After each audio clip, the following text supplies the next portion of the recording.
नमस्कार साथियों, मैं डॉक्टर सुदेश कांतेजा आप सभी का डीएस एकेडमी के इस ऑनलाइन प्लेटफॉर्म पे स्वागत और अभिनंदन करती हूँ। जैसा कि आप देख रहे हैं, इस समय की क्लासेस में हम चल रहे हैं रस संप्रदाय में भी हम काफ़ी आगे आ चुके हैं। यानी कि आने वाली 2 क्लासों में हम एक आज की क्लास और एक अगली क्लास में हम जो रस हैं उनको भली भांति पढ़ लेंगे। और जहाँ तक मुझे विश्वास है कि रस से आने वाले प्रश्न आपके नहीं बचेंगे।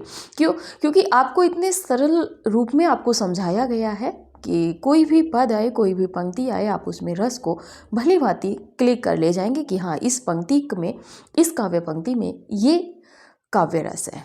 ठीक है।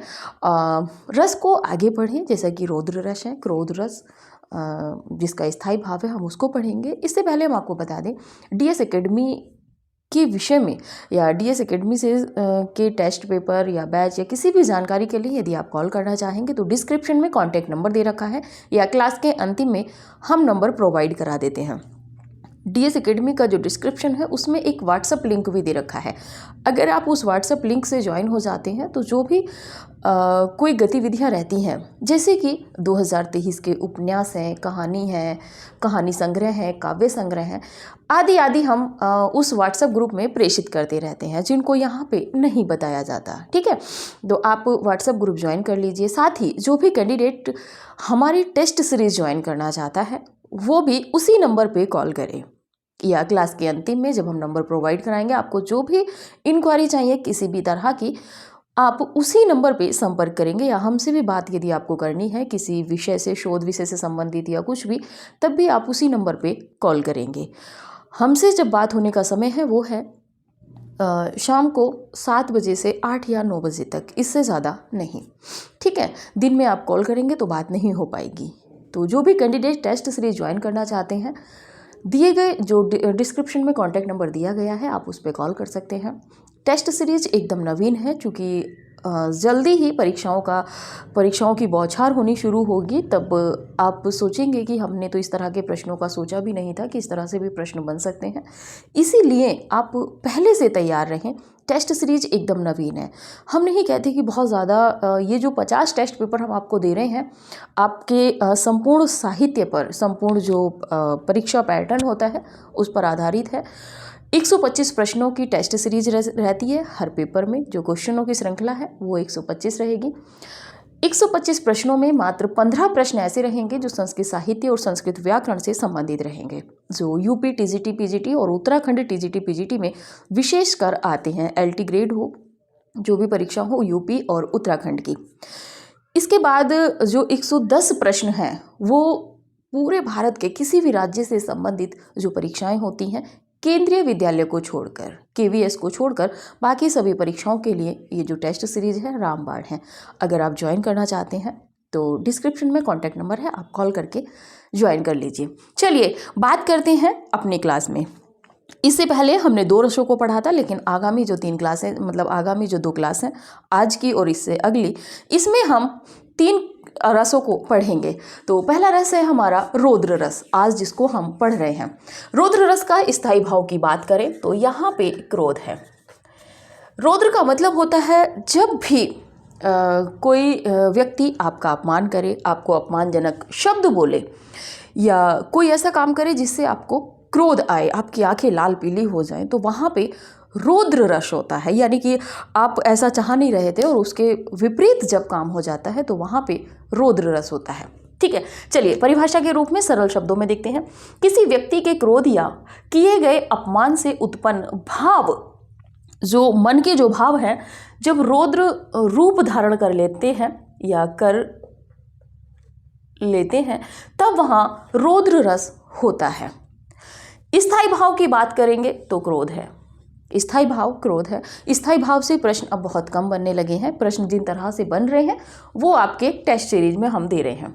आलंबन विभाव की बात करें तो विपक्षी, आपका किसी से झगड़ा हो गया यानी कि वो विपक्षी है। ठीक है, विपक्षी या वाणी। वाणी का मतलब यहां पे आएगा अशब्द, अपशब्द।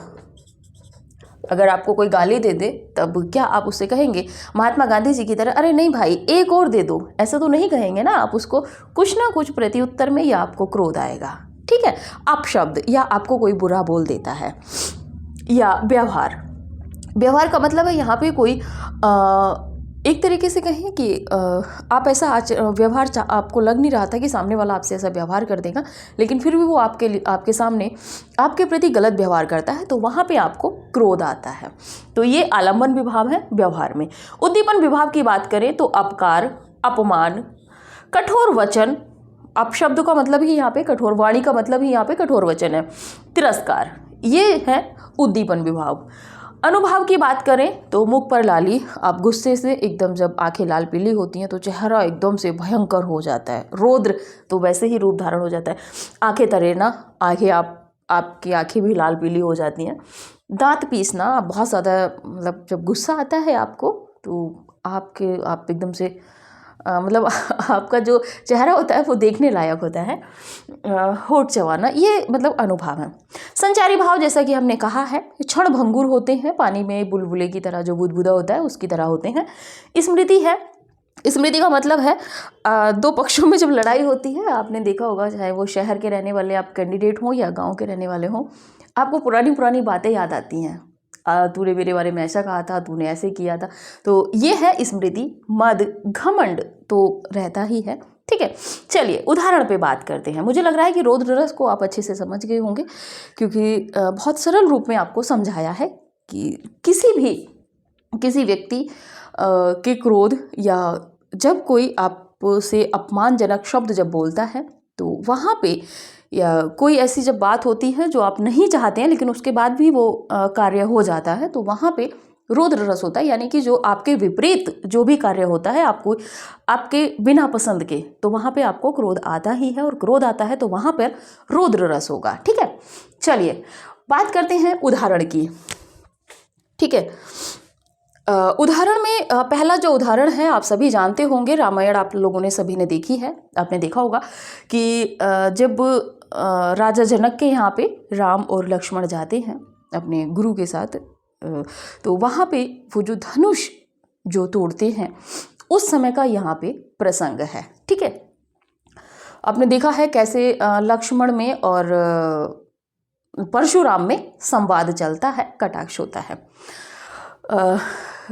पद है अति ऋषि बोले वचन कठोरा, कहूँ जड़ जनक धनुष कै तोरा, बेगी दिखाओ मूड नत आजू, उल्टे हो मही के जह लगई तब राजू।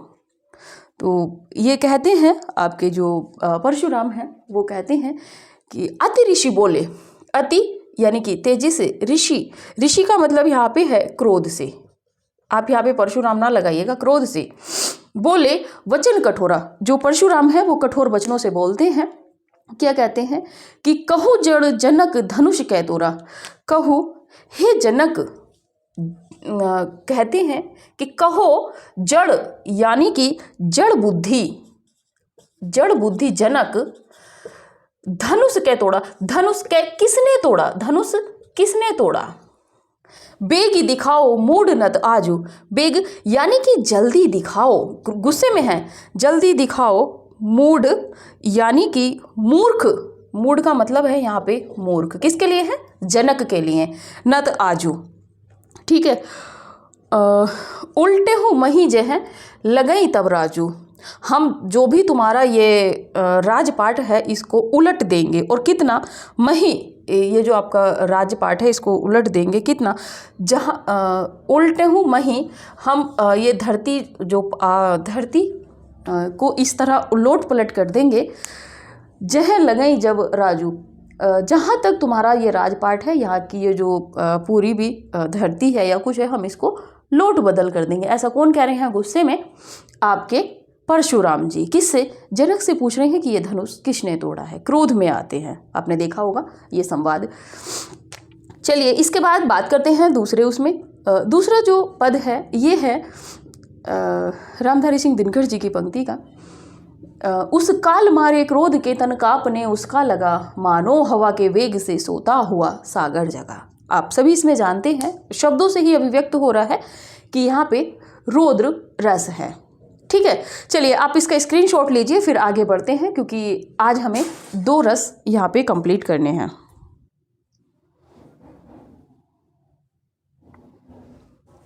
चलिए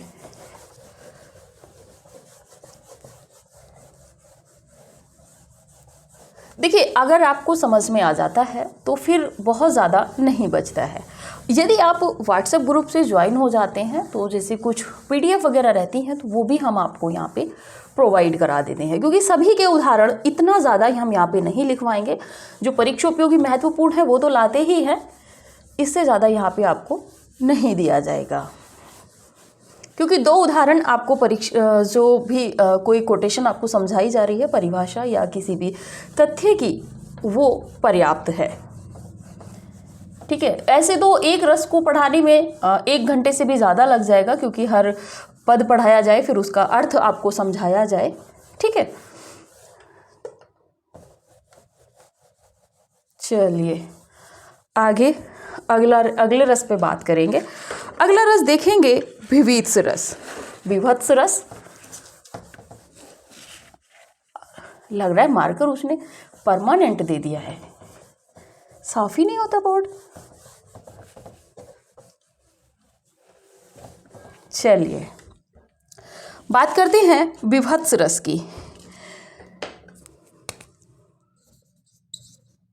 विभत्स रस, विभत्स रस का मतलब होता है कि जहाँ या जिस भी काव्य पंक्ति को पढ़कर या किसी काव्य को सुनकर जहाँ पे आपका मन एकदम से छिन्न भिन्न हो जाता है, आपको लगता है कि एकदम से, जैसे होता है ना, बहुत ज़्यादा लड़कियों को तो ये भी रहता है कि वॉमिटिंग बहुत जल्दी होती है।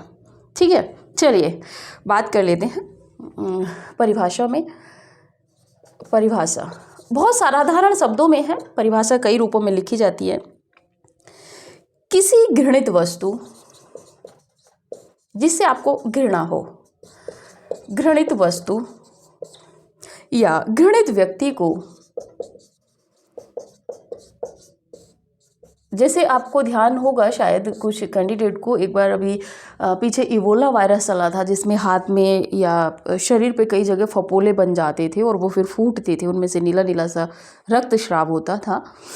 तो जापान से कि कहीं से आया हुआ था, ये 2015 की बात है शायद। व्यक्ति को देखकर, देखने या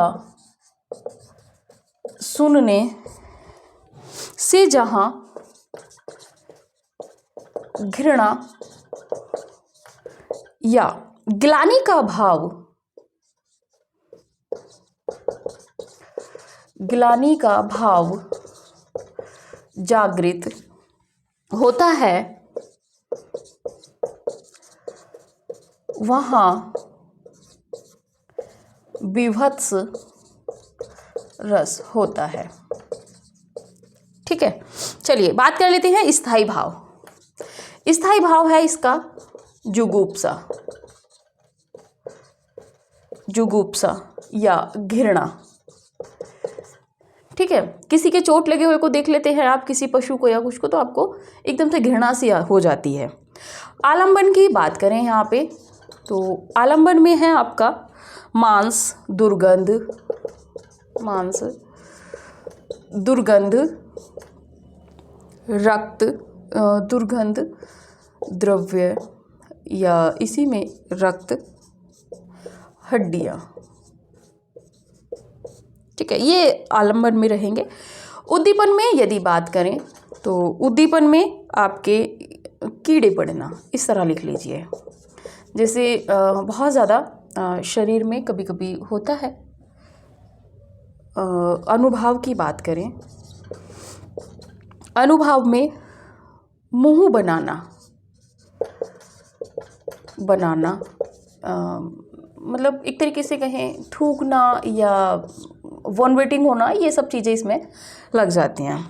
संचारी भाव की बात यदि हम करें तो संचारी भाव में आप देखेंगे निर्वेद, चिंता,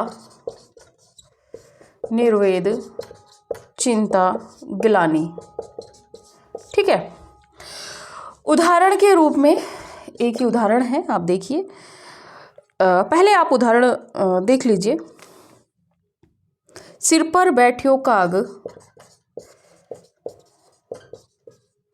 सिर पर बैठो काग, आखी दो खात निकारत।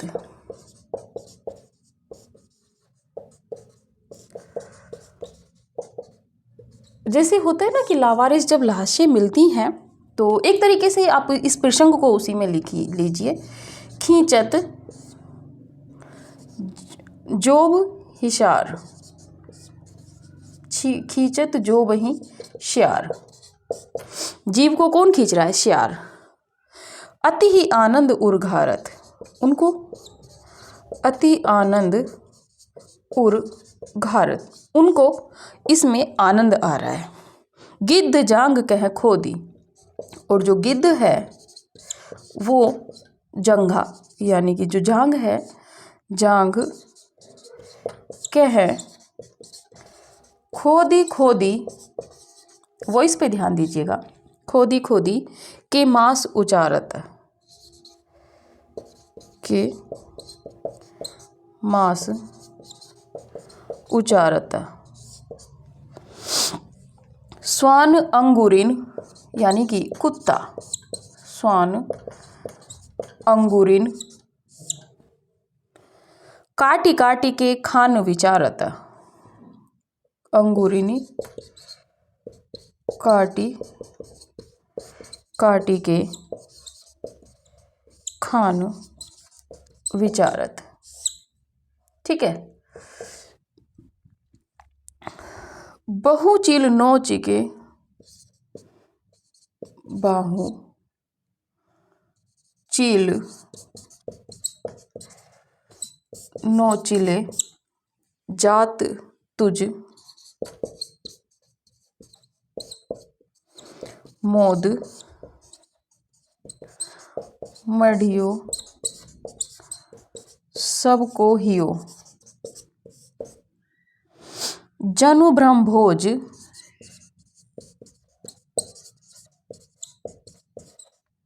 जनु ब्रह्मभोज जिजमान कोई, यानी कि जो भोजन है वो किससे हुआ है? जो व्यक्ति है। जिजमान को आज भिखारिन कह दियो।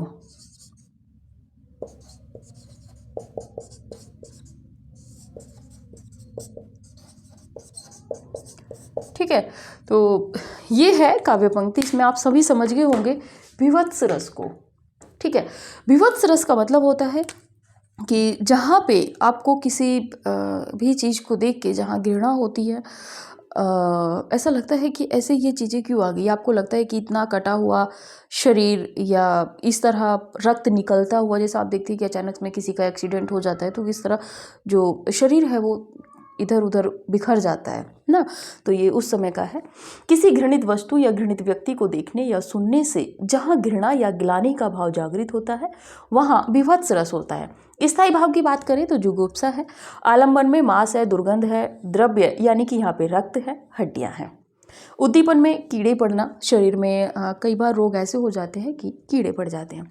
अनुभाव की बात करें तो मुंह बनाना, थूकना या उल्टियाँ आना, लगना, ये सब चीज़ें हैं। संचारी भाव क्षणिक है, निर्वेद है, चिंता है, ग्लानि है। चिंता इसलिए हो जाती है कि कैसी मृत्यु पाई थी। जैसे उदाहरण में देखें, सिर पर बैठो काग आँख दो खात निकारत। सिर पर बैठकर एक डेड बॉडी पड़ी हुई है, डेड बॉडी, और बहुत पुरानी। जैसे आप देखते हैं, आपने किसी भी फिल्म में या किसी भी सीरियल में या कहीं पे जैसे क्राइम वगैरह ये आते हैं तो उसमें देखा होगा कि कैसे पता लगता है कि यहाँ पे कोई लाश पड़ी होगी। वो ऐसे पता लगता है क्योंकि वहाँ पे चील कौवे मंडरा रहे होते हैं। ठीक है। कुत्ते भी उसी दिशा में जाते हैं। तो सिर पर बैठो काग आँख दो खात निकारत। सिर पर जो लाश पड़ी हुई है उसके जंगल में उसके सिर पर जो काग है, कौवा है, बैठकर आंखें निकाल रहा है। खींचत जीभ ही श्यार, और जो मुंह में जीभ है उसको कौन खींच रहा है? श्यार खींच रहा है। अति आनंद उर्घारत, और आनंदित होकर वो खा रहा है, मतलब खींच रहा है उसको। क्यों? क्योंकि इन सबको तो भोजन मिला है। गिद्ध जांग कह खोदी खोदी के मांस उचारत, और जो गिद्ध है वो जंघा पे, जांग पे बैठकर और वहां से मांस खोद खोद के निकाल रहा है। स्वान अंगूरिन काटी काटी के खान विचारत, जो कुत्ता है वो हाथों की पैरों की अंगुलियां खींच रहा है, काट रहा है। बाहु चील नोच ले जात तुंज, मोद मढ़्यो सबको हियो। और जो बाह है, भुजा है, हाथ हैं, उनको कौन खींच के लेके जा रहा है? तो चील। जनु ब्रह्म भोज जजमान को, और जनु यानी कि ये जो व्यक्ति है जिसकी लाश पड़ी हुई है, ब्रह्म भोज जजमान को, और इन सबको जजमान यानी कि है कौन? ये जो व्यक्ति है ये एक भिखारी है। ठीक है, तो यहाँ पे है कि जिस समय आपको लगता है कि इस तरह की जो छी होती है ना शब्दों में, छी, अरे, ऐसा कैसे, तो यहाँ इन शब्दों में आपको विभत्स रस देखने को मिलेगा, जहाँ आपको लग रहा है कि किसी ने कोई हाथ काटा है या कुछ। जैसा कि आप देखेंगे रामदास जो कविता है, निकल गली से तब हत्यारा आया, उसने नाम पुकारा, हाथ तोड़कर चाकू मारा, छूटा लहू का फव्वारा। ठीक है, तो अब जैसे कि हाथ पे निशाना साधा है, चाकू मारा और हाथ अलग हो गया, तो वहाँ से लघु यानी कि खून, लहू यानी कि खून बहने लगता है। ठीक है, आप स्क्रीनशॉट लीजिए। इसके बाद वीर रस को देखते हैं थोड़ा तेजी के साथ में।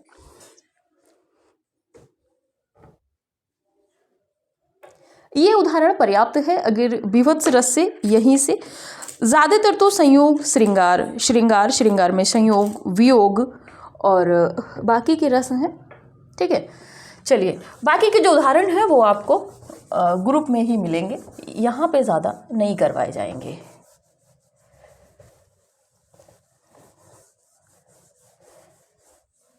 चलिए आगे बात कर लेते हैं वीर रस की। इसके बाद में हमारे 3 रस बचेंगे, उनको हम अगली क्लास में देखेंगे, क्योंकि जितना पर्याप्त है उतना आपको पढ़ाया जा रहा है। टीजीटी पीजीटी की जो भी क्लासेज हैं या जितना पाठ्यक्रम है पर्याप्त है आपके लिए। बस उदाहरण जब आपने समझ लिए हैं तो उदाहरण आपको खुद से भी कवर करने हैं। आप कोई काव्य पंक्ति पढ़ रहे हैं, आप उसमें देखिएगा कौन सा काव्य गुण है, कौन सा काव्य दोष है, कौन सी शब्द शक्ति है, कौन सा रस है, कौन सा छंद है। अलंकार अभी, छंद अलंकार अभी पढ़ेंगे आगे, लेकिन ये सब आप देखते हुए चलिएगा तो आपकी तैयारी और भी बेहतर हो जाएगी। साहित्य आपका संपूर्ण करा दिया गया है। चलिए बात कर रहे हैं यहाँ पे हम वीर रस की। वीर रस,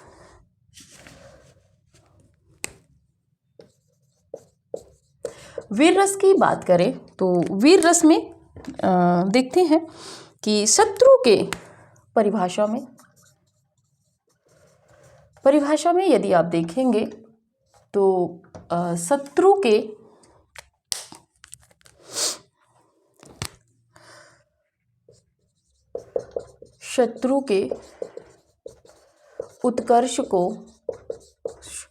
के उत्कर्ष को मिटाने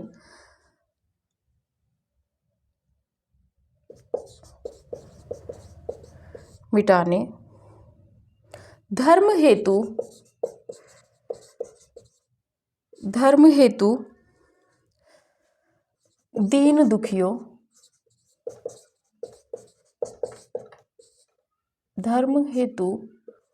दीन दुखियों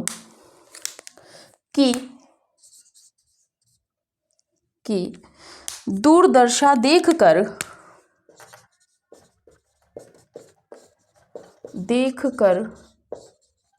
उनका उद्धार करने हेतु जो मन में उत्साह उमड़ता है उसे वीर रस कहते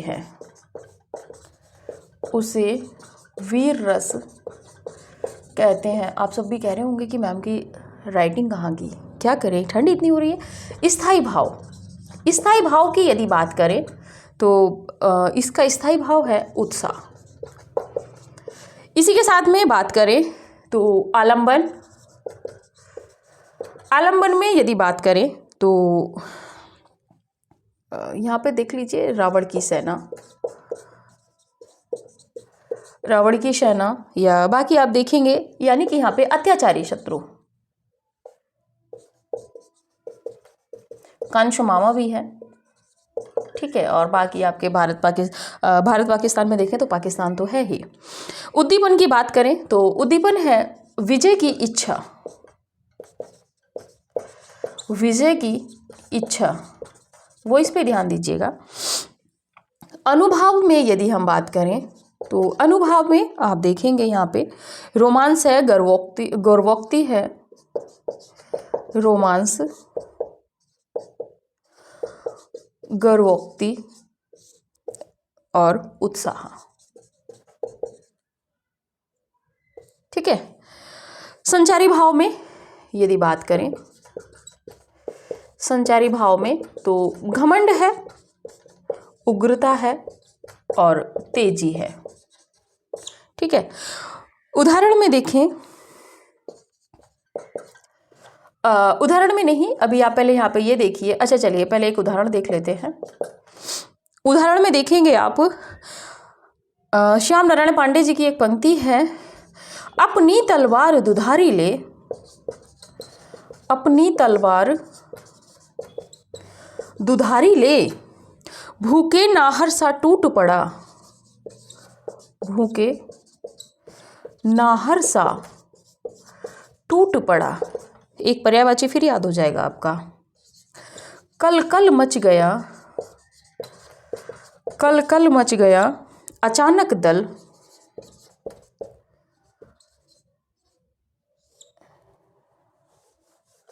कल कल मच गया अचानक दल, अश्विन के घन सा फूट पड़ा, अश्विन के घन सा फूट पड़ा, ठीक है। ये उस समय का वर्णन है जिस समय आप देखेंगे महाराणा प्रताप जो है वो चारों ओर से झाला की सेना से घिर जाते हैं। तो उस समय झालनी होता है, तो उस समय की उसमें श्याम नारायण पांडे जी लिखते हैं कि अपनी तलवार दुधारू ले, अपनी तलवार दुधारी ले, यानी कि दुधारी यानी कि दो धारों वाली तलवार, जिसमें दोनों तरफ, बाकी तरफ तो आपने देखा होगा कि तलवार में एक साइड ही धार होती है, लेकिन राणा की जो तलवार थी उसमें दोनों साइड धार थी। यानी कि अपनी तलवार दुधारी ले, भूखे नाहर सा टूट पड़ा, नाहर यानी कि शेर, एक फिर से आपका यहाँ पे पर्यायवाची हो रहा है, भूखे नाहर सा टूट पड़ा, कल कल मच गया अचानक दल।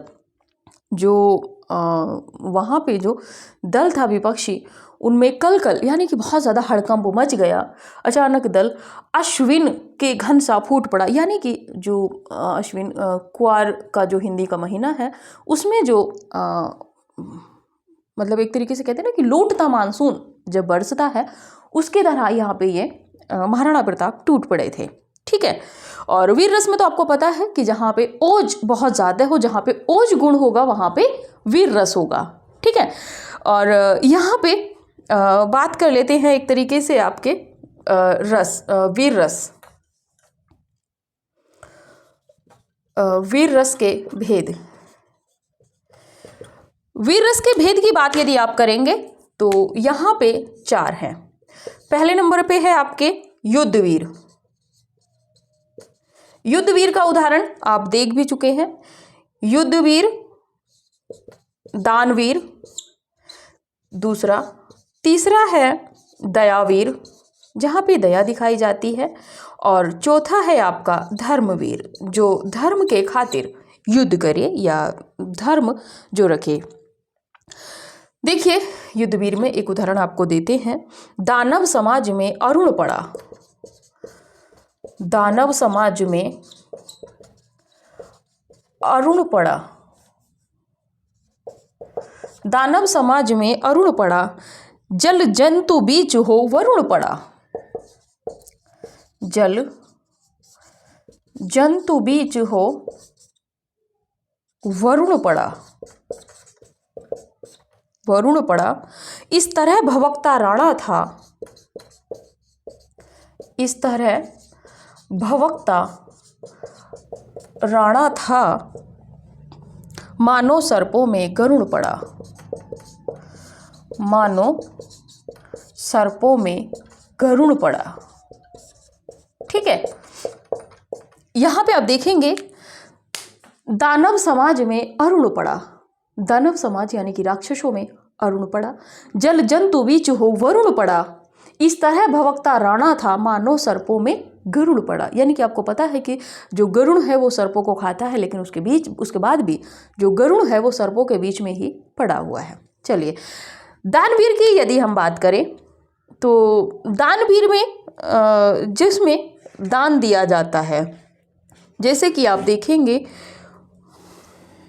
कृष्ण जी का यहाँ पे उदाहरण है कि वो तीनों मुट्ठी जो सुदामा जो चावल लाए होते हैं उनको तीनों मुट्ठी वो खाने वाले होते हैं, और तीनों मुट्ठी के बदले में उनको तीनों लोग जो है उनको देने होते हैं, कृष्ण जी को, सुदामा को। तो यहाँ पे है दानवीर। ठीक है,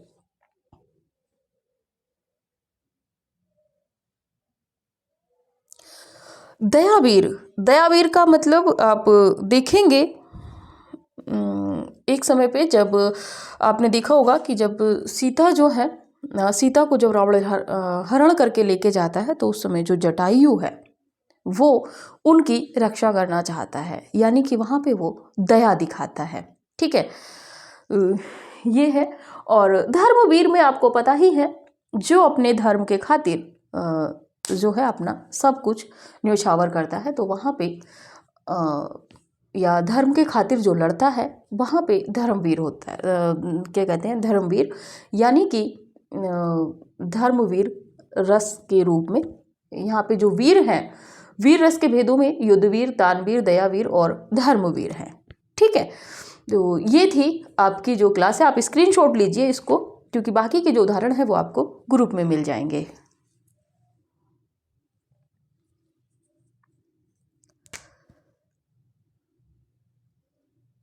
चलिए, अब बात कर लेते हैं यहाँ पे, यदि आपको कोई भी जानकारी या टेस्ट सीरीज या कुछ भी ज्वाइन करनी है, आप हमें कॉल करेंगे 9568802463, या नेट JRF TGT PGT के बैच से संबंधित भी यदि आपको कोई कॉल करनी है तब आप इसी नंबर पे कॉल करेंगे।